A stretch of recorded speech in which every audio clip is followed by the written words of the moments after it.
I'm Charles Boda, and this is your Diz Daily Fix for May 2nd, 2017. In aquatic mammal news, 4 of SeaWorld Orlando's pilot whales will be receiving their fan mail at a different address. The whales have been transferred from the Dolphin Stadium, where they previously performed in Blue Horizons, to the Shamu Stadium. The animals have been deemed unfit for release into the wild by the National Oceanic and Atmospheric Administration, as they'd been originally found stranded in South Florida back in 2011 and 2012. They've gained around 1,000 pounds since under SeaWorld's care. The new stadium will give the whales increased swimming space, as well as allow guests to view them throughout their transition. An educational ambassador will be on hand to share stories and info with guests. Now, pilot whales are members of the dolphin family and are the most commonly stranded cetaceans, often becoming stranded in whole groups. Only the few mammal species that go through menopause, female short-finned pilot whales continue to support their pod, even after losing the ability to reproduce. Remind you of anyone? Call your mother today. Tell her you love her. Of course, if you really appreciate your mother, you could take her to Disneyland on May 14th, where special Mother's Day dining will be offered. In California Adventure, Carthay Circle will be serving a special Carthay Benedict from 11:30 to 3 p.m. The dish will feature 2 poached eggs on grilled petite filet mignon medallions with country cornbread, ranchero black beans, and poblano chili hollandaise. The Storyteller Cafe at Disney's Grand Californian will offer their usual character breakfast buffet, but they'll also feature a lunch-dinner buffet with salads, charcuterie, hot selections, and special desserts.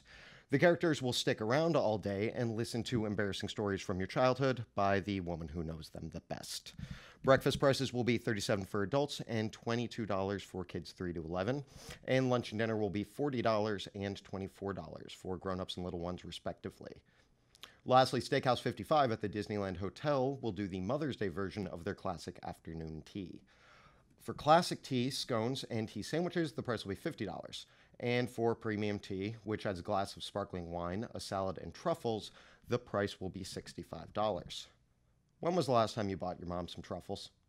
She hung your stuff up on the fridge and told you that you were her little artist, and we both know that most of your drawings were uninspired and lacked perspective. She did that because she loved you. Get the woman some truffles. It's a bit of a slow news day, so our last story is a bit of financial news, which I'm going to try and make as exciting as possible.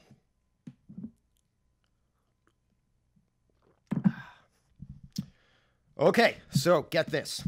There's been an increase in theme park revenue for Universal Parks and Resorts. I know, right?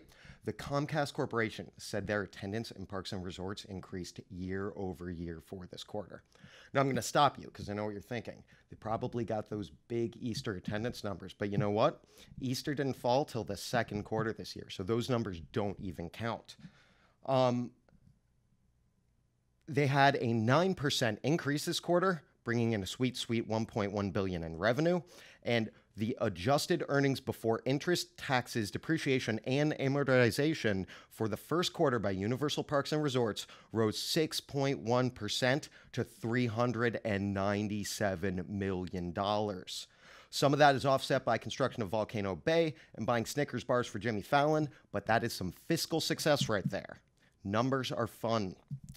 Our featured article today is by the indomitable Steve Porter. Although he gives Bob Iger his due credit, Steve explains why Disney should go in a different direction after Bob Iger leaves. The piece is called After Iger, Disney Needs a Dreamer, and it's a must-read. Trending on the boards today is a thread where poster I Love My DVC says, "Here now, too many attractions breaking," and lists which attractions were down during their recent vacation to Walt Disney World.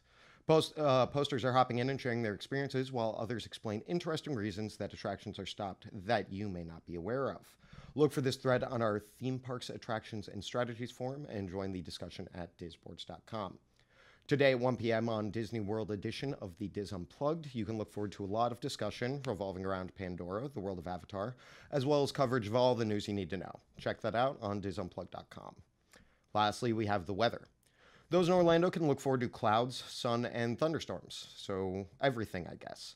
The high is 86 and the low is 67. Anaheim lucks out with a sunny day, high of 84 and a low of 57. That'll be it for me today, but for links and information about everything that's covered, go to wdwinfo.com/dailyfix and join us tomorrow for another installment of your Daily Fix. Goodbye.